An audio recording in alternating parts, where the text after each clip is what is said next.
Welcome to this week's edition of World Crisis Radio. And this is Webster Tarpley speaking to you from Washington, D.C. And I am your First Amendment champion. I am your point man when it comes to the First Amendment in these troubled times when attempts are afoot everywhere to chill and to intimidate and to muzzle independent investigative journalism, political opposition, and everything that goes with that. Now, this week we have an astonishing array of scandals, and these include Briefing Gate. What happened in that briefing from the Directorate of National Intelligence to the Republican candidate? Briefing Gate.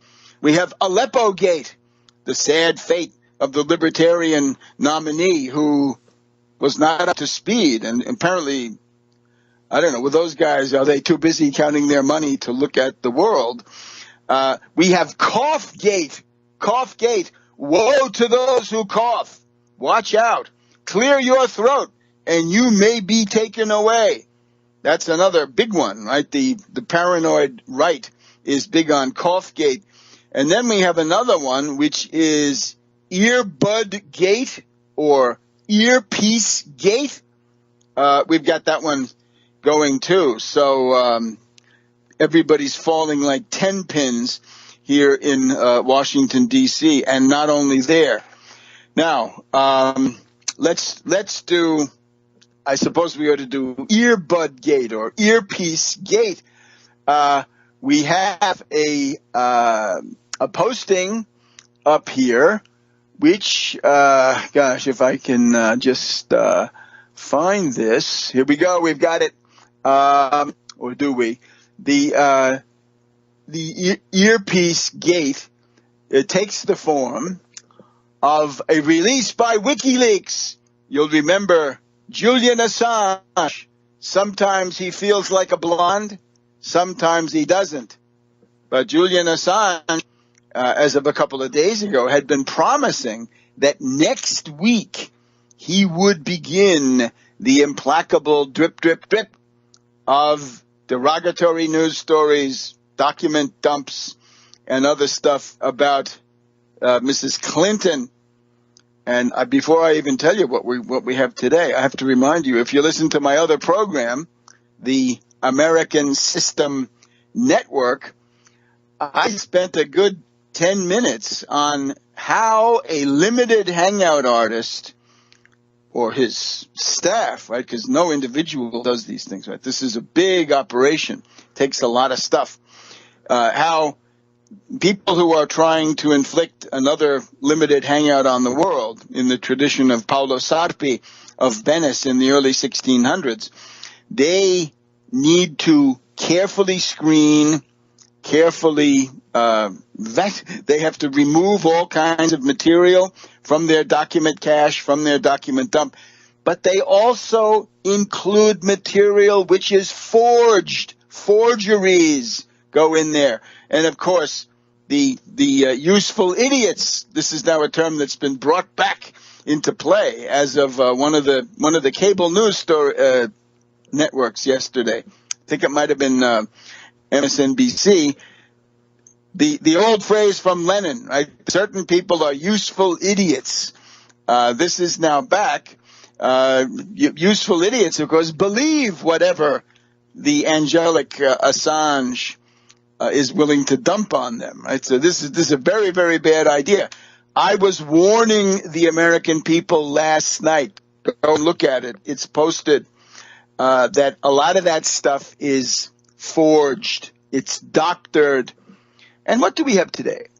WikiLeaks, that is to say on Twitter, at WikiLeaks. Their comment is, emails show Huma Abedin in charge of Hillary Clinton's earpiece.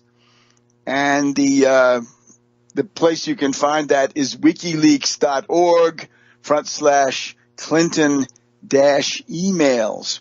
So emails show that Hillary Clinton was in charge of her earpiece. My God, it's nothing sacred.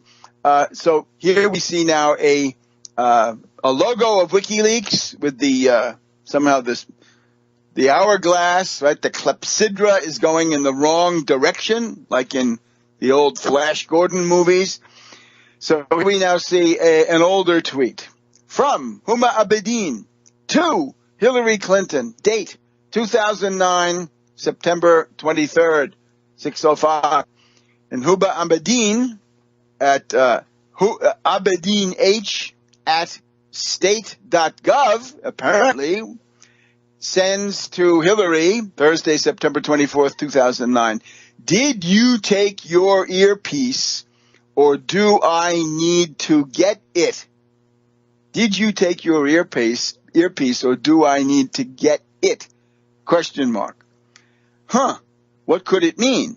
The earpiece. What could an earpiece be? Well, it could be one of these earbuds, right? First thing you do when you go to the United Nations is you've got to have some kind of a headset, earphones, earpiece, earbud, something. There's also the question, could it be one of these modern and actually rather useful, it's like a collar. It's a Bluetooth collar. And it shows that you can hear it hands-free, right? In other words, it could be a hands-free device. So it could be that, too. What is it? Well, we don't know, but in retrospect, it seems like this was one of the earpieces that are used, right, that are distributed even at international events, right, like a session of the United Nations or some other event. Now, the other interesting complication here is when they give Huma Abedin's address, at first glance it looks like Abedin H at, or actually it says copyright. What is this? Copyright state.gov, but it's not gov, it says GOY, G-O-Y. So Abedin H, copyright state.goy, and of course it should be state.gov. So what are we dealing with here? Why? It looks like it's been forged. That somehow the at, right, the ampersand, the at sign used in email addresses has been replaced by a copyright sign. And that at the end, it's not G-O-V, but G-O-Y. Well, how does this get on the World Historical Scoreboard? It's because some of the, what can we say, paranoid set have, they were looking at the meeting, the Commander-in-Chief Summit held by Mrs. Clinton in the Intrepid aircraft carrier this week, right? Trump, it was actually Hillary Clinton first, half an hour, then Trump, all on the old mothballed Intrepid aircraft carrier, which of course is now this wonderful, highly interesting floating museum. And the meeting was being held on the hangar deck, right under the main takeoff deck, and lots of space. So there were lots of people. And this was the scene of one of the most execrable exercises in modern U.S. journalism, which was Matt Lauer propitiating Trump and going into an attack dog mode on Hillary. What is that? It's the vice of the media who want to keep a fake horse race going, I submit, in order to keep their ratings up. So this is reprehensible. Lauer has done an evil turn to the United States. Back in a minute. This is video from Washington, D.C. Now, if you want to be well informed, day by day, hour by hour, you've got to go to AmericanSystem.tv, AmericanSystem.tv, and please subscribe. I'm appealing to everybody. If I have ever given you material of interest or provided anything out of the ordinary, please now think about reciprocating, at least to some degree, by subscribing to this program over at it's actually not this program, it's the American System Network program over at americansystem.tv. Nominal fee, and get it over there 4 days a week. And we apologize, we meant to go 5 days a week this week, but because of the hectic events, and you can well imagine, we're going to have to hold out on that until next week or so. So what did we have? The story of Earpiece-gate and Earbud-gate. Now, the thing you have to understand about Huma Abedin, she was officially, her job was body woman for Hillary Clinton, and that's a well-established function in the the lore of political campaigns.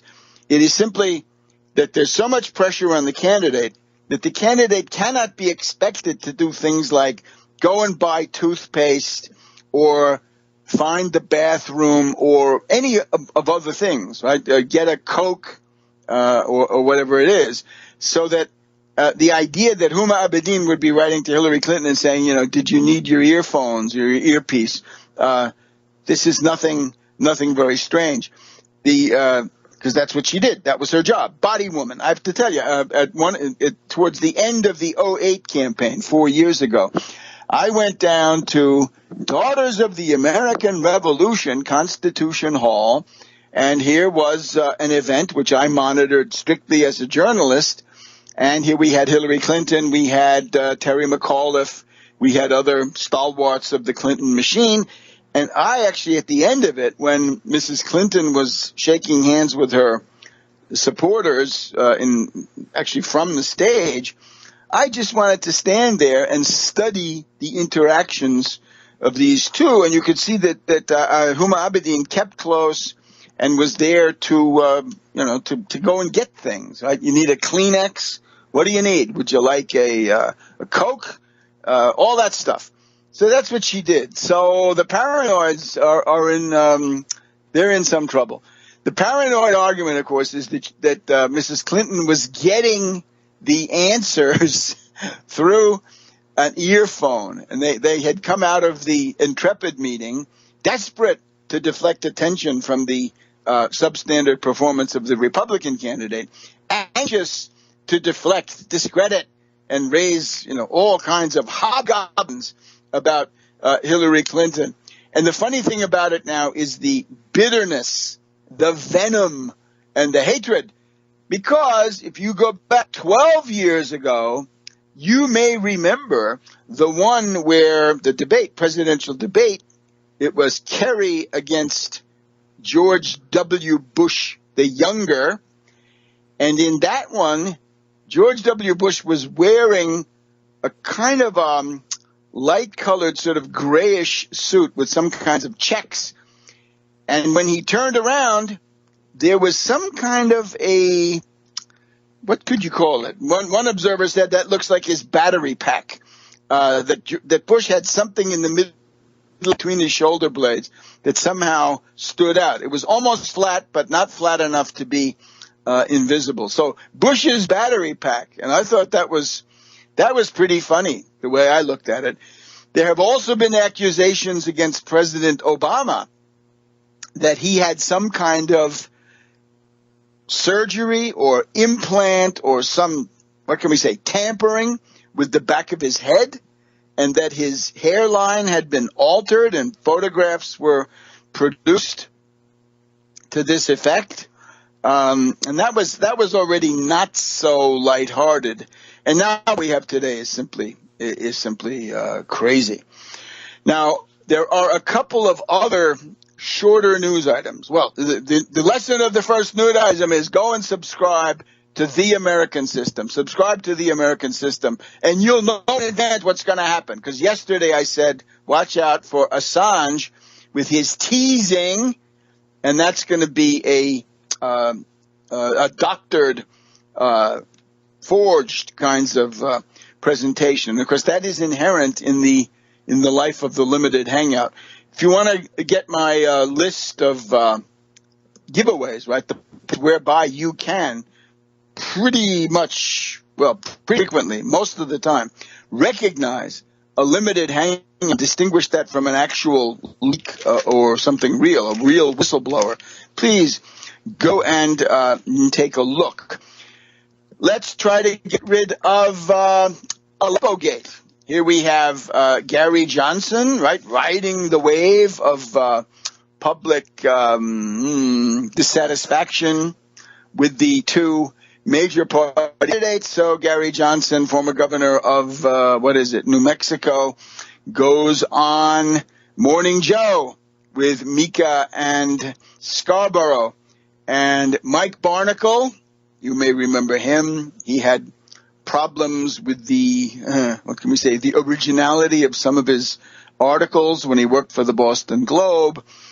He is a kind of an orphan of the Kennedy machine but he still goes on. So, in this case, a useful, pertinent question: what are you going to do about Aleppo? And Gary Johnson doesn't know what Aleppo is. Now, I don't like libertarianism. I think it's wrong. I have no animus against Gary Johnson, but I would say, what kind of a country is it where people who are so ignorant and so ill-informed crowd forward to seize hold of the levers of power? How can this be good? We have a kind of a reverse selectivity process going on, reverse vetting. It looks like we're getting the people who know least and have the least emotional maturity and are most dangerous if put in the same room with the nuclear launch codes. Okay, Aleppo Gate, that's Johnson. So who knows what will happen to him, right? Will he get the 15% necessary to be on the stage? I don't know. Certainly, we're in the season where the protest votes loom large. As you get towards that horrible moment of decision, then the protest votes not so attractive, right? When you're looking at the leap into the dark, as we've been saying. If we're going to do Johnson, we've got to do the Tractor Gate. We'll do Tractor Gate and Jill Stein in just a minute. Back on Crisis Radio. Welcome back to World Crisis Radio. Webster Tarpley here in Washington, D.C. And we're going through all the infighting here. Briefing Gate, Aleppo Gate, Cough Gate, Earpiece Gate. Let's take a look. We've done Aleppo Gate.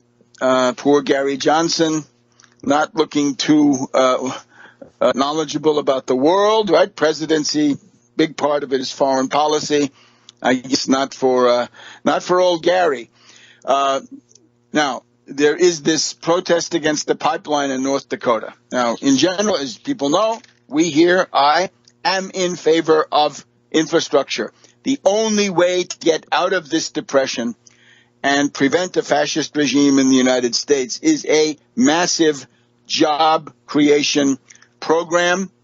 This was the lesson drawn by Anton Erkelenz in Germany pre-1933. He said the only way you cut the fascists off at the knees is by fighting unemployment, creating millions of jobs. There's no argument that will win against a demagogue, but a job will essentially win.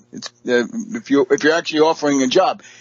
This is another way of saying if somebody's out there demagoguing issues of cultural populism, of we hate the elites and we're plain folks and all of that, we don't like city slickers, that's cultural populism. That gets you nowhere. That's a blind alley. That's for dupes. But then there's economic populism, and economic populism says, here's a job, here's a healthcare contract, here's a school, here's mass transit for you, here are other benefits, here's how your child can go to college and you won't get crushed. That's economic populism. That's what we want to deal in. But unfortunately, a lot of people can't make the distinction, or they don't want to. So, economic populism, yeah. Cultural populism, no. Now, we need infrastructure. You can't have economic populism of the kind we absolutely require unless you have an infrastructure program that's going to create a large part of the 30 million new productive jobs that are needed. Has to be funded by the Federal Reserve, of course, 0% century bonds issued by states and other authorities and bought up by the Federal Reserve at 0% 100-year maturities. But being in favor of infrastructure in general and as the indispensable thing for an entire country, it doesn't mean that every place has to get an immediate infrastructure project going. And if it's on one side of the river, maybe it could be on the other side of the river. Or if it's on one side of the county line, it might be on the other side of the county line. Those are not the be-all and end-all questions, right? You got to have flexibility. You've got to take local sensibilities into account. It's not punitive. It's supposed to be a benefit. So help people to see that it's a benefit. Now, those Native American groups have been out there protesting the pipeline for a while, and they have built up a kind of articulated community response, which is agreed on by the main local participants. And as of this week, out comes Jill Stein. And Jill Stein sees this as a publicity stunt, and I don't think too much more. And I've just been listening to an observer who's been looking at this from Minnesota, frankly, and that observer has said the feeling out there at the protest is that the patient preparation and uniting of forces and creating some kind of a leadership consensus and other things was simply vandalized by outsiders, and I think this must include Jill Stein. And of course, what happened with that was, and this is really shocking. We've had dogs, right? Vicious guard dogs, attack dogs, unleashed in the United States on peaceful protesters, right? Nobody really armed, right? Jill Stein, foolish as she was, had a can of spray paint, right? Not the smartest, right? Not smart at all, but that doesn't justify dogs. So it is the private security company, apparently, hired by the private company running this thing, that have done that. And that is absolutely intolerable. No more attack dogs unleashed against Americans. How about a constitutional amendment? No more attack dogs. Now, important issues.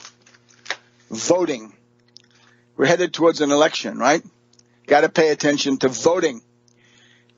And what it means is we've covered in the previous broadcasts that the state officials in Texas and North Carolina, these are Republicans, of course. Make no mistake, this is the Republicans.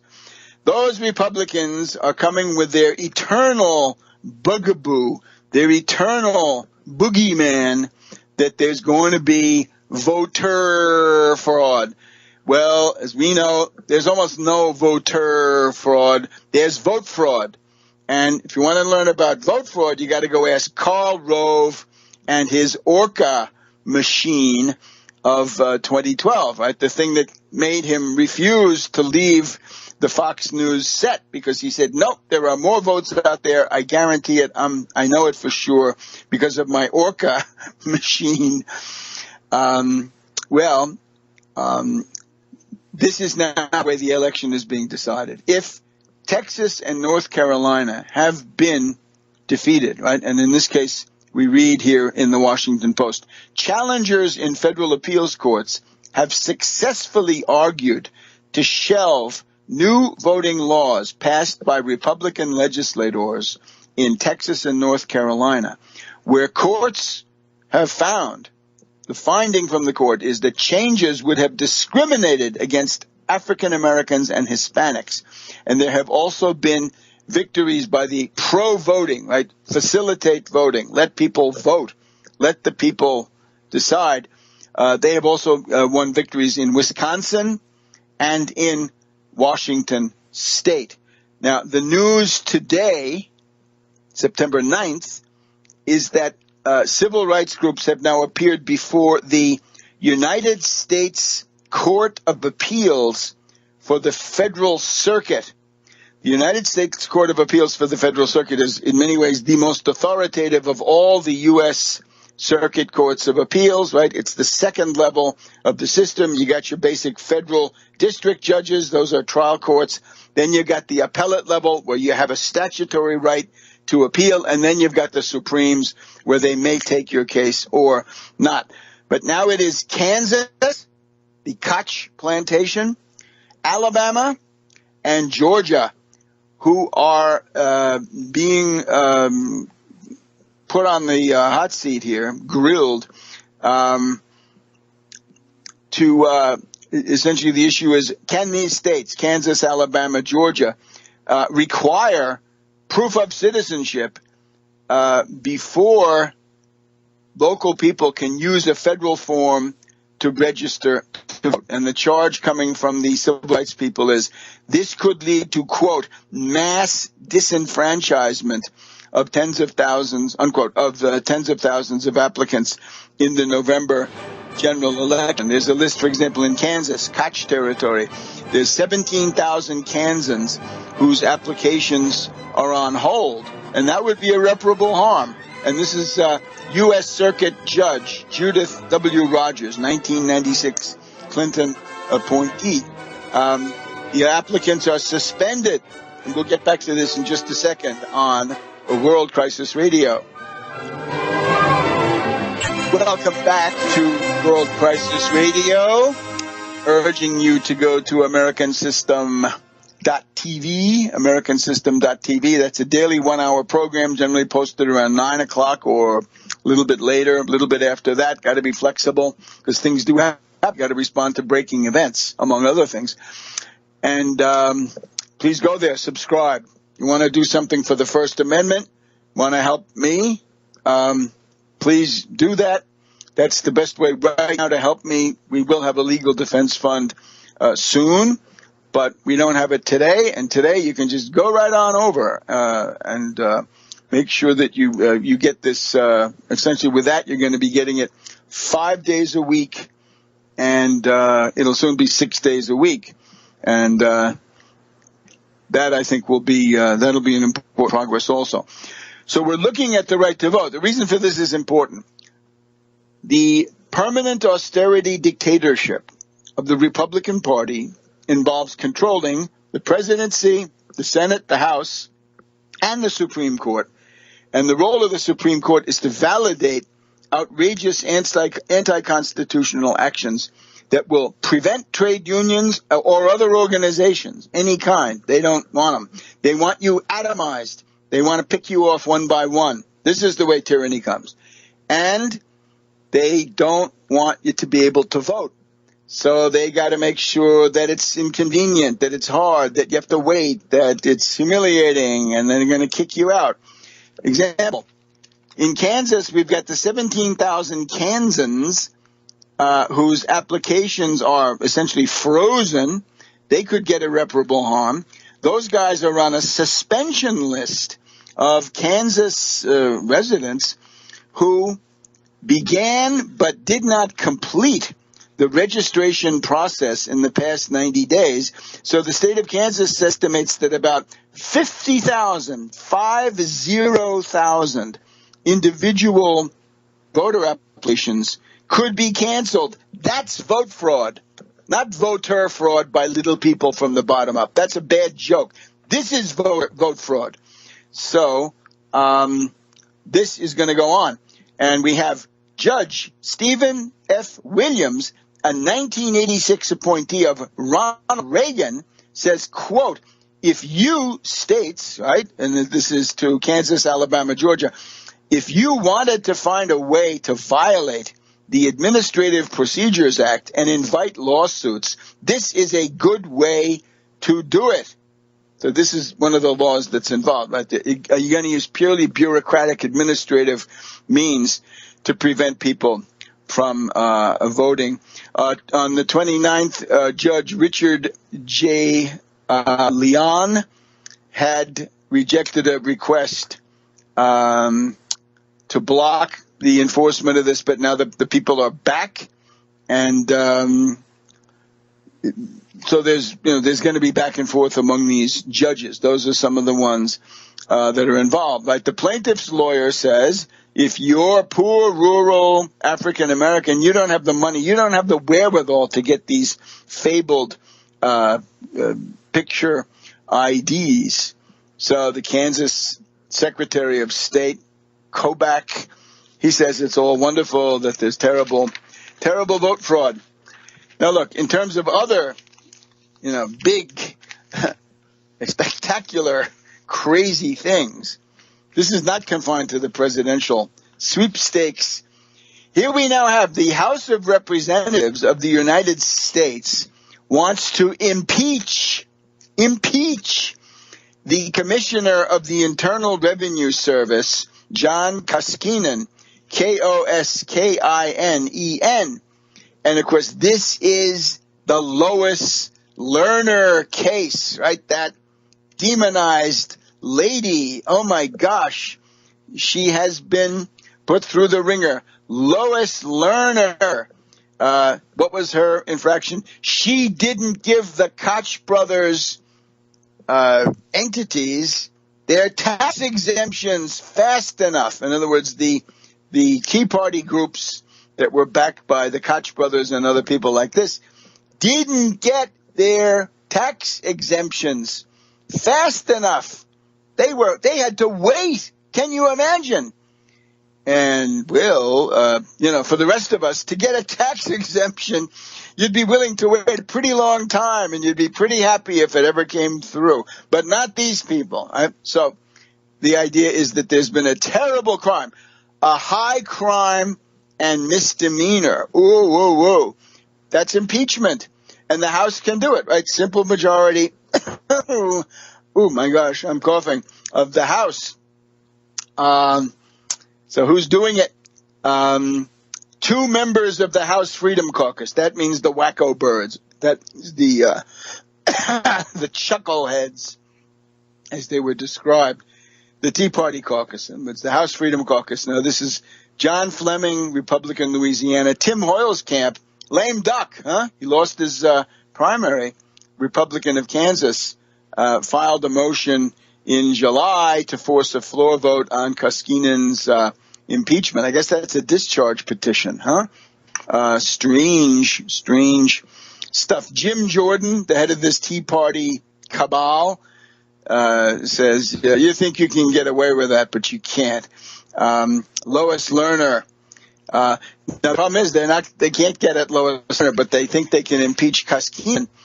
And because he's a federal official, of course, right? So where's this going to go? There are other groups, of course, right? There's the Republican Study Committee, which is that's the most of them are in that one, right? That's the majority one, and then there are a couple of others. There's the Tuesday group, which is sort of liberal, moderate Republicans, and they're all maneuvering like crazy. The point is, if these people, these House Republicans, go ahead and do this, they are harming themselves. I hope they do it because it will expose them. Up to now, of course, everybody's interested in Trump, right? They want to pay attention to Trump. And we've basically lost these House Tea Party extremists from view. But if they go ahead and do this, the impeachment of a federal official, not a very common event, then they will be back in the center of attention, and believe you me, they will not like it. So I say bring it on. Let them bring it in here and let them do what they can. Other irony that Koskinen was not on the job when this happened, right? And I think Lois Lerner has quit. I'm sorry. Normally, You should be up to date on every detail of Lois Lerner's life. Can't do it. But Koskinen, I think, was not there when Lois Lerner carried out her epic constitutional crimes of not giving the Koch people their tax exemption as fast as they wanted it. And, of course, the rest of us are waiting for any tax exemption. This is called targeting, right? Targeting means you don't get your tax exemption as fast as you wanted it. Oh, to be targeted. Now, we have got to go on to some important ones now. I think we've done, what have we done? Briefing Gate? Well, no, Briefing Gate we're going to do now. Aleppo Gate, Cough Gate. It's ragweed pollen, once again. Ragweed pollen in much of the United States. It's the most irritating kind of pollen.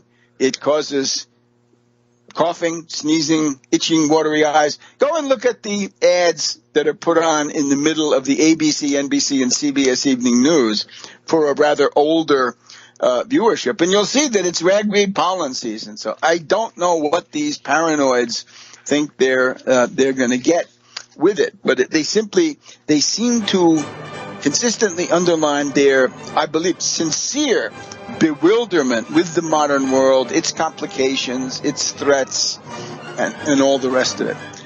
So now, Briefing Gate, that the Republican candidate got 2 briefings from the office of James Clapper, the Director of National Intelligence.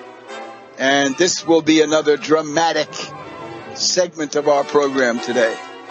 World Crisis Radio, back in a minute. Back to World Crisis Radio. Webster Tarpley here in Washington, D.C. So we've got this panoply of events. And now we've come to the one which I think we can actually classify under 2 headings. We've talked about this in the past. We knew it was coming. You heard it here first. And this is called Blurtgate, as in when you blurt something out, when you say something that maybe you were not supposed to say, but you said anyway, you blurt it out. And this involved the secret intelligence briefings being provided to the Republican nominee from the Office of the Director of National Intelligence, James Clapper. Now, we're going to talk a little bit about the setting of this, but let's get into this first because it's actually the most important thing. There was this week the debate on national defense, the commander-in-chief debate between Hillary and Trump on the USS Intrepid aircraft carrier. And I'll go through some of the things that were said in that exchange, but I think the most important one is the comment that Trump made about the briefing officers coming from the CIA. Now, these briefing officers are carefully selected CIA personnel. They're not amateurs. You don't agree with their politics, fine. I don't either. But this is what you're going to find is people who are self-confident and know what they're doing. And Trump said, first of all, he was asked, did you learn anything out of these briefings? No, he didn't learn anything. He knew it all in advance. And then, was there anything about it that was of any note? And Trump then started with this idea that he was able to deduce from the body language of the people in the briefing officers, right? The briefing officers coming from Clapper's office and presumably from the CIA side of that, they were comporting themselves, according to Trump, in such a way that you could tell that they were not happy with Obama's leadership, and especially that the Obama White House was not following the advice coming from the intelligence community. Now, there is, at least in theory, there's this distinction that the intelligence community is there to provide intelligence. And facts and things that otherwise wouldn't be known. Right? If you have a big crisis meeting of the National Security Council or the cabinet, the CIA director goes first and gives an intelligence report. The CIA director is supposedly not a policymaker, but of course in reality he is. And this was the subject, for example, of a little-known document, the Harry S. Truman letter of late 1963, December, I think, after the Kennedy assassination. Truman said we should go back to a situation where the CIA is intelligence and nothing but, not operations, because that the operations is where the intelligence and the policy making tend to collide.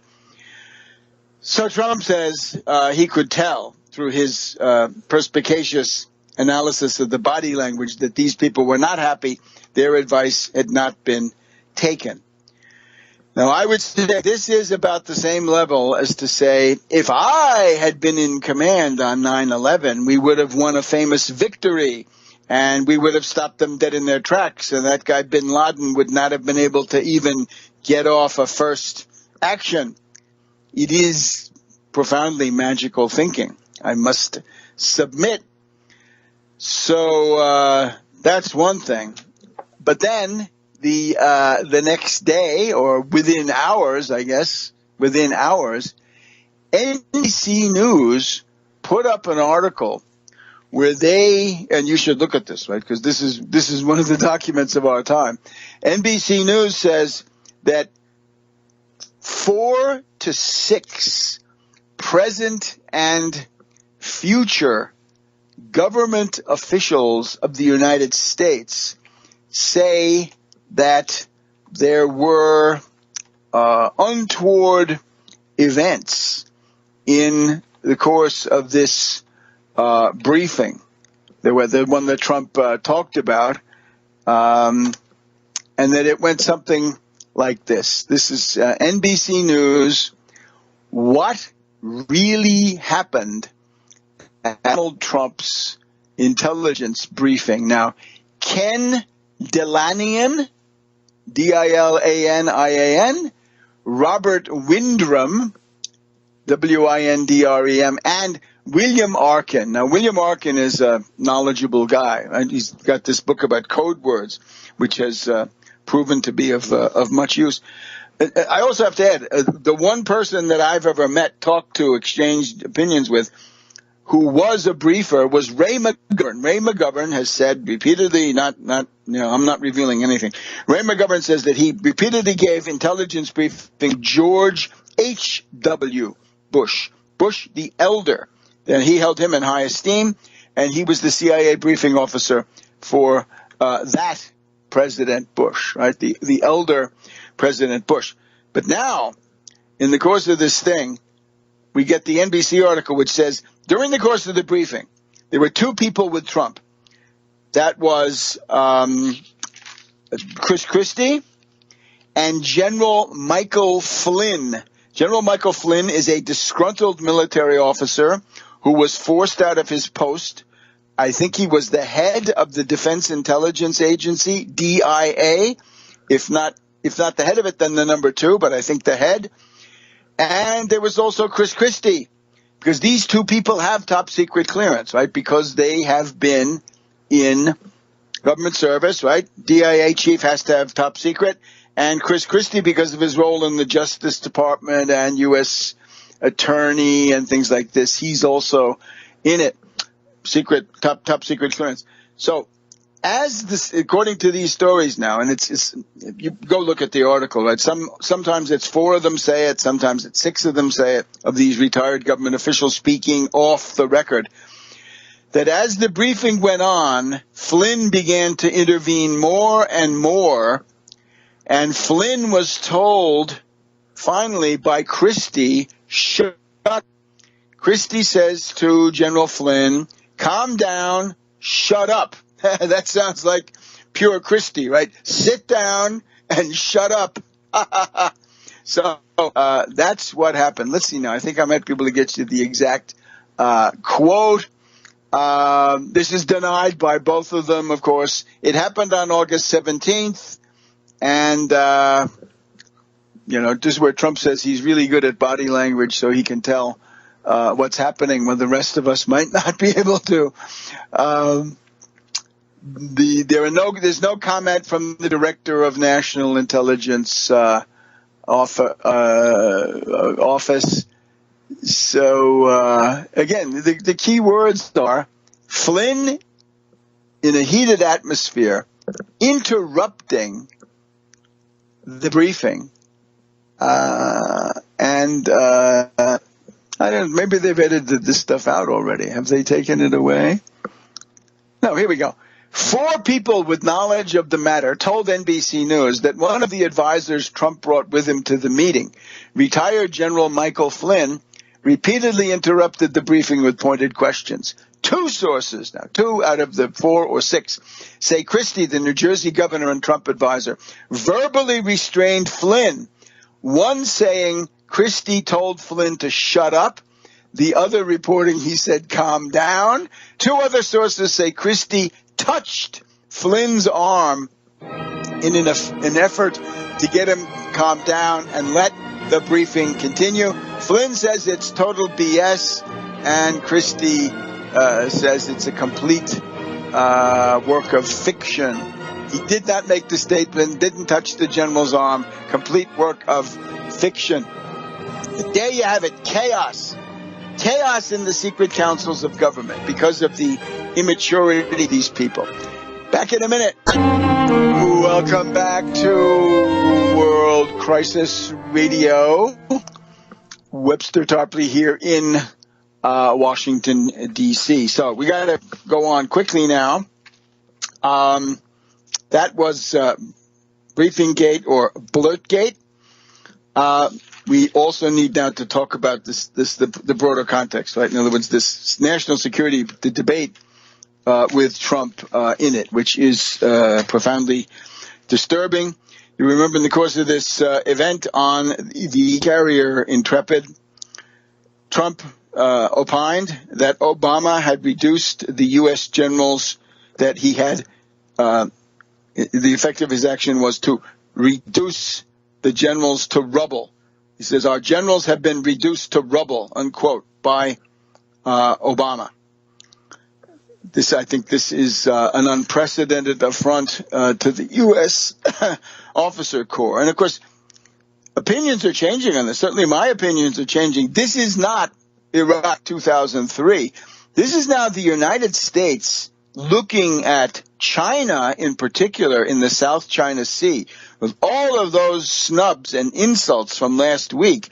That shows hostile intent. And then when we look at Russia, I wonder whether the Russian government is totally homogeneous. In other words, my argument for the United States for several years has been that the United States is profoundly factionalized and that there are in particular military factions who don't like Obama and don't do what he says. And I think that to some extent, McChrystal was an example of that. I think Petraeus was an example of that. I think that's how the Benghazi September surprise against Obama was organized. So I'm wondering whether certain people in the Russian military decide, I'm going to buzz this plane or I'm going to buzz this ship. I wonder whether that happens. People have talked about the collective Putin, right? Not an individual, couldn't be, right? Sitting in the Kremlin with lots and lots of power ministers, right? The Siloviki, and they have some influence. So sometimes the Siloviki are feeling their oats, and they might do this. Now, I'm not assigning a lot of importance to it, right? In the Cold War, we had Crazy Ivan all the time, right? Decade after decade. Seems just to be structural, right? And if you're a pro, you can live with it, keep cool, don't overreact, don't even react at all sometimes. So, but the idea that American generals have been reduced to rubble is an affront. It shows defeatism.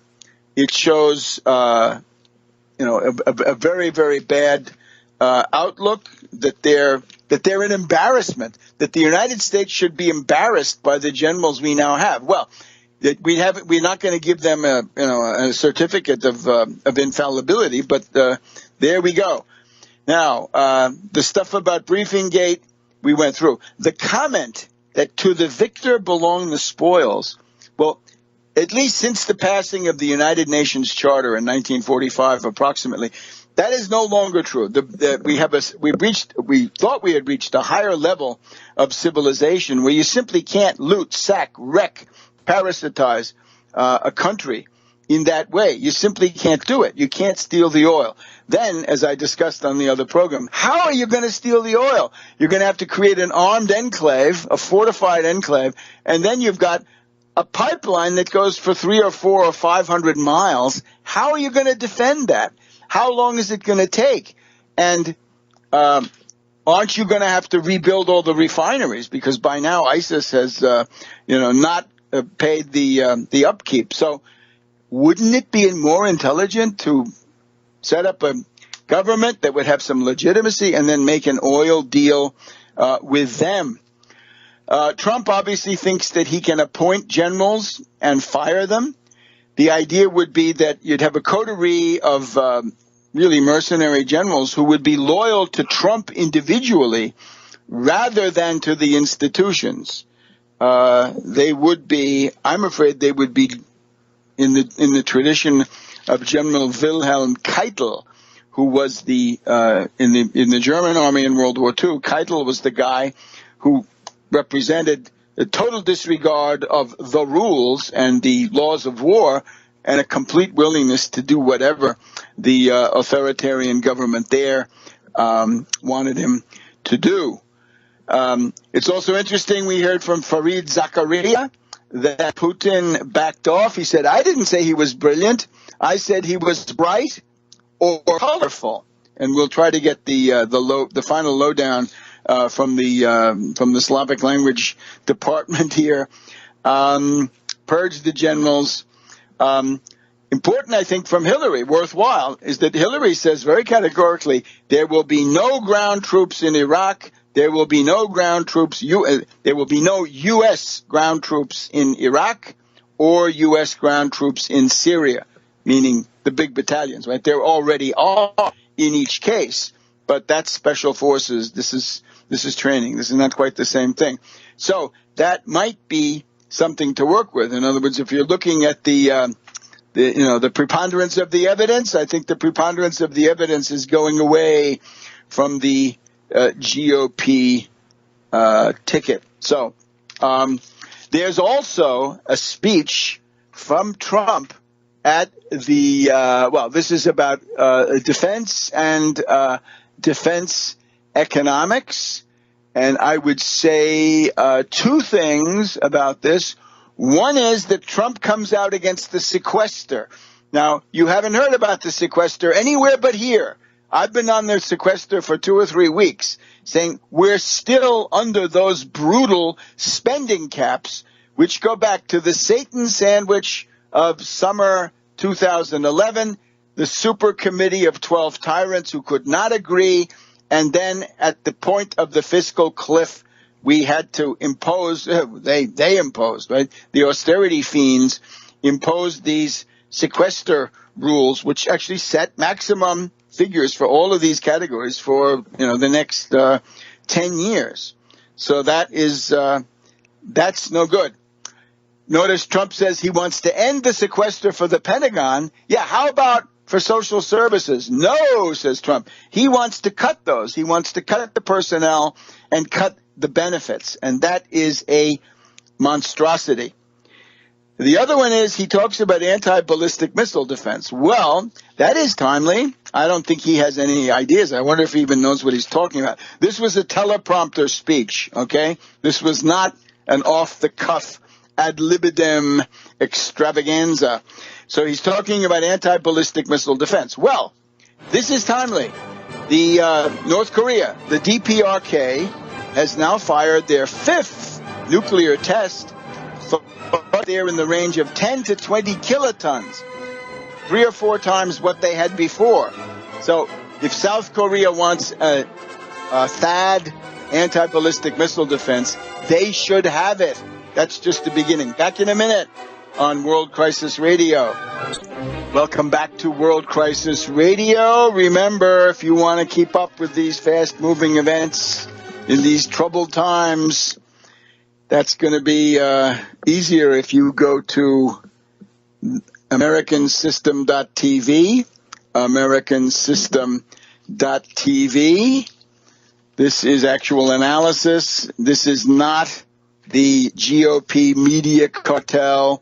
It's not part of Breitbart. It's not part of Drudge or World Nut Daily or any of those, right? It's something quite different. So again, we'll be looking in coming days and weeks about this military speech that Trump gave. But suffice it to say, the entire sequester has got to be removed, not just the cap on Pentagon spending. By all means, remove the cap on Pentagon spending. I'm for it. The world is looking grimmer. We're facing China. We are facing the Anglo-Chinese alliance. This is something quite different. What happens, if a country says, that island 650 miles from my coast belongs to me, and there's another country that's so much closer and says, no, that's ridiculous. We're getting back into the kind of international anarchy that preceded World War I, or this mad dash for territorial aggrandizement that was the feature of the early 1950s, if not sooner. So we're getting into that. So I would not simply dismantle, demolish the U.S. military.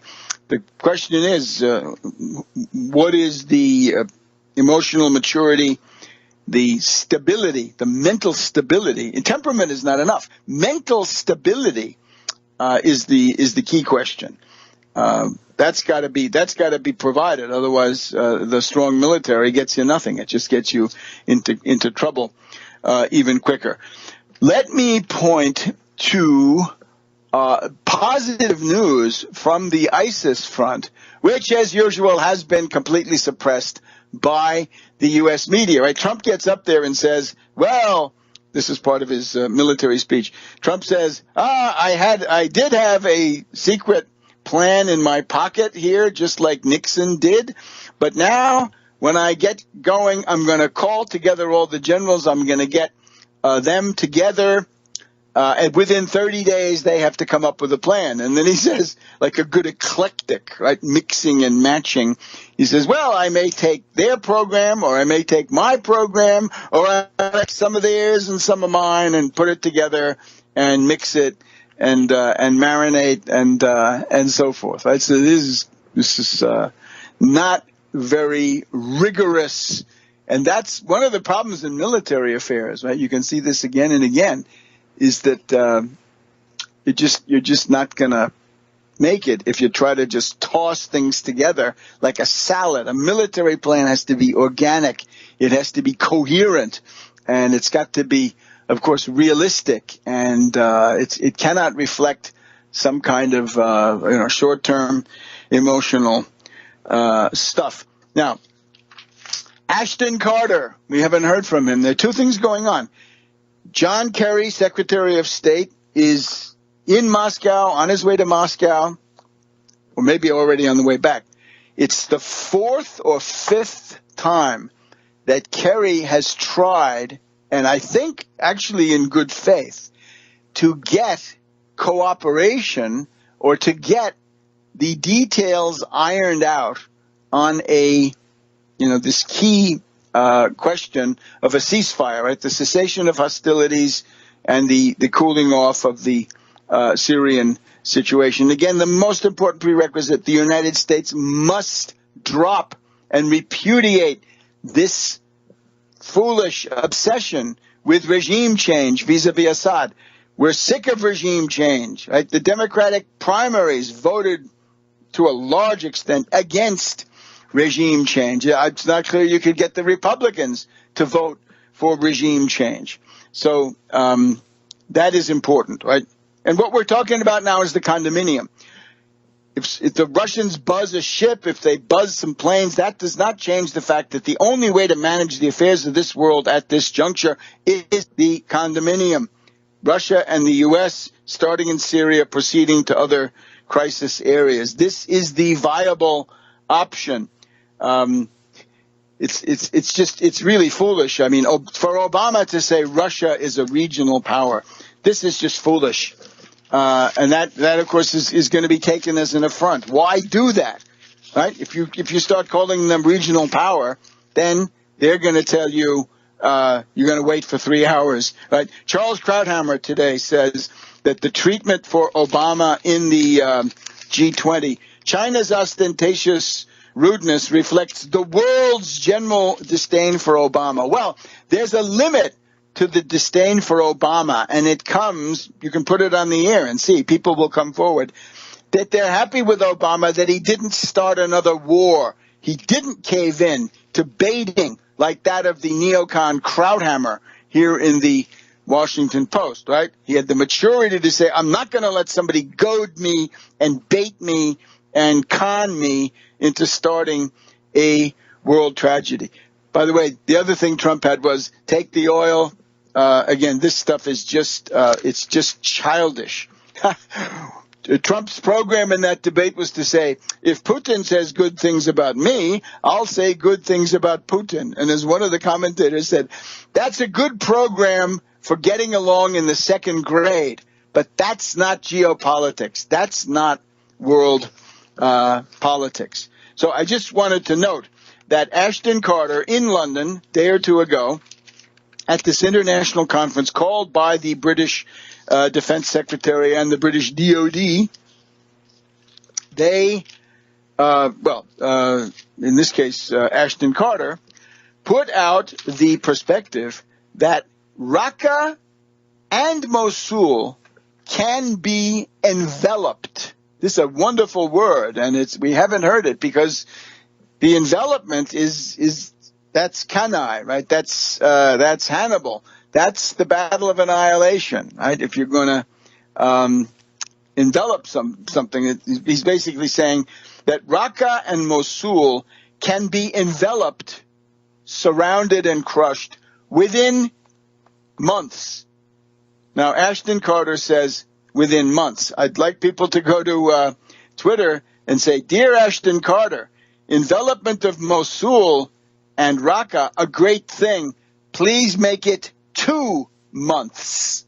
2 months. Not 6 months, not 4-3-2, not 4-3, but 2 months, because that would then undercut this amazing demagogy of the Republicans, who never tell their duped base what's actually going on, that ISIS is in full retreat. And indeed, if you take a look, there's in the last couple of days, I referred to this in my other broadcast yesterday. If you take a look at the Guardian, the London Guardian has a great map where you can see, and they talk for the first time really about the Jarablus to Aziz and Efren corridor. And you can see that that corridor is really pretty much interdicted, so that ISIS really is in deep trouble. Now, in terms of the developments here inside the U.S. Now, here we want to talk about the First Amendment emergency, and because of legal issues, we've got to do this very carefully. We're going to take you to some growing public interest in the question of whether the First Amendment is being chilled and intimidated through various legal actions. Back in a minute on World Crisis Radio. All right, we have a lot of stuff in limited time, so we'll have to cut the Beethoven a little bit short today, much as we love Beethoven. Let's look at some of the things that are happening on this important front.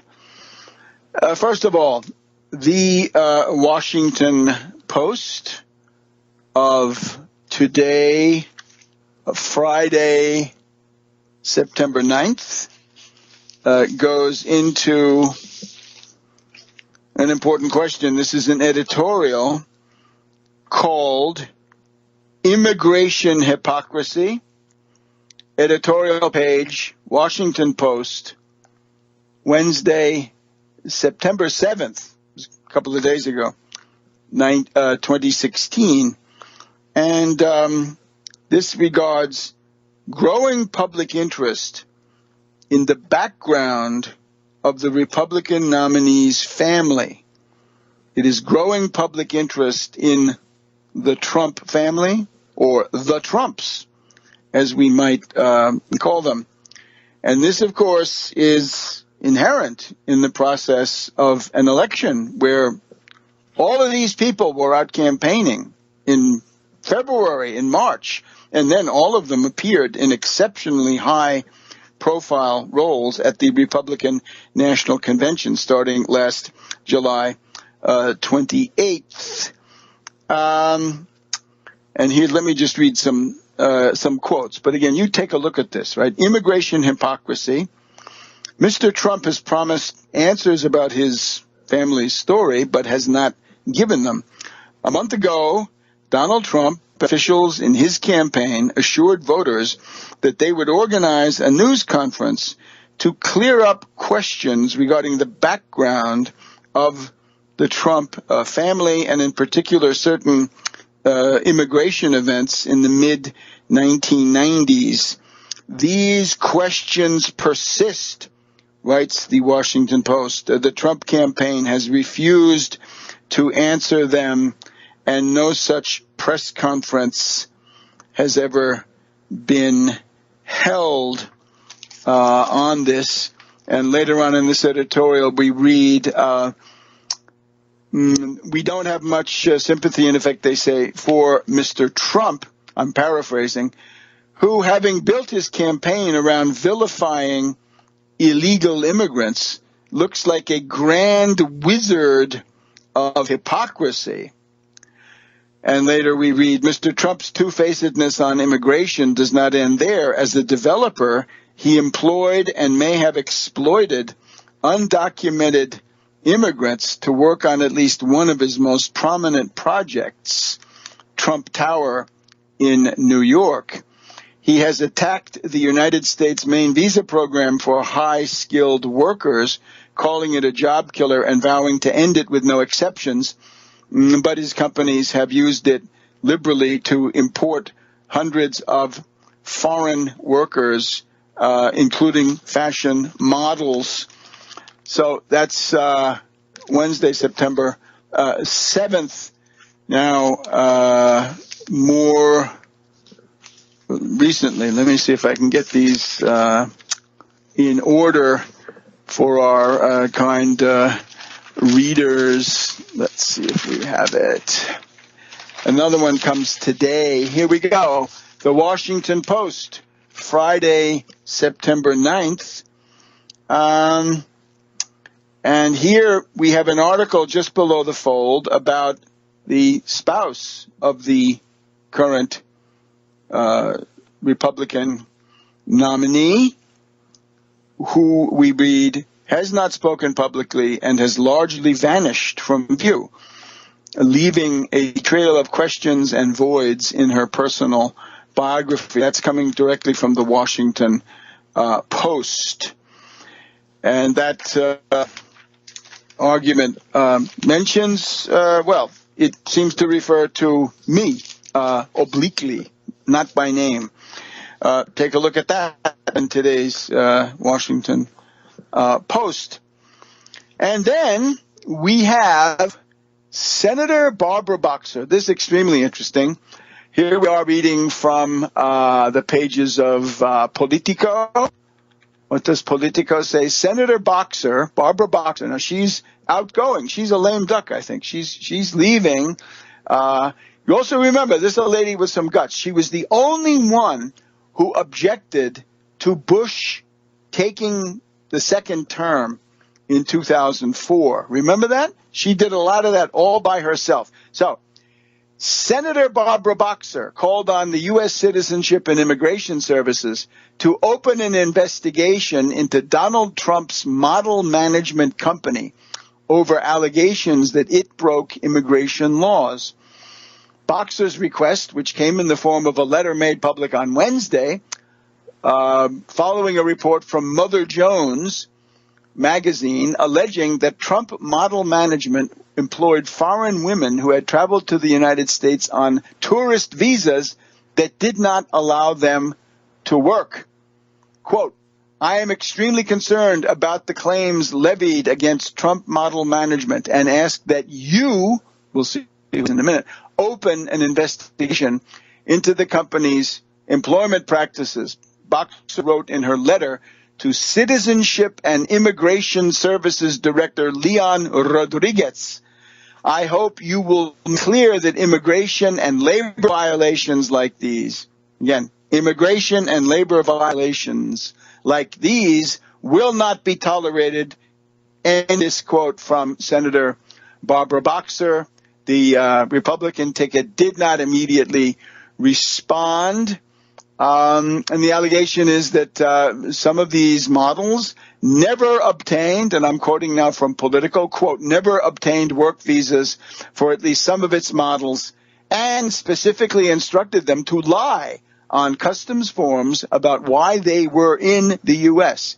And some of them complained that they couldn't make any money because the Trump model management charged them for housing and other expenses. And the final sentence of this article, I'm quoting now from Politico, of working for the agency, one Canadian-born model said, it is like modern-day slavery. Now, this is just to scratch the surface here, but to get it going, get out your pocket constitution, right? Khan had one. I have one. I've had mine for 30 years. And this is now Article 1, Section 6, right? The Congress. And in Section 6, the senators and representatives, blah, blah, blah, right? Many clauses.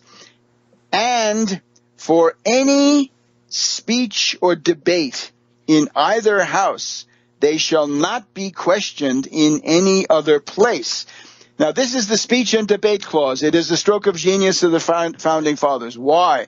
Because they essentially put up a barrier against tyranny. Let's imagine some kind of combine of private interest so powerful, so formidable, so scary, so aggressive that it manages to shut down public debate in the private sector, right? The usual parties, newspapers, magazines, and so forth. There is still a last line of defense, which is that members of the House and members of the Senate can go to the floor of the House, the well of the House and the Senate floor, and make remarks for which they cannot be sued. In other words, if there's some tremendous imposture being inflicted on the American people, then these elected representatives of the people, go to the floor and they can reveal the truth that is being concealed. Now, as I look at Mrs. Boxer, I would say that there's a senator who has a track record of fighting back against the questionable, dubious election of Bush, the younger, George A., in 2004. Well, that was Barbara Boxer. So maybe she's planning to do something along those lines, and maybe there are some well-wishers of her to have something to say about it. We had one or two items left from today, but I think those are the main ones. Keep listening to World Crisis Radio.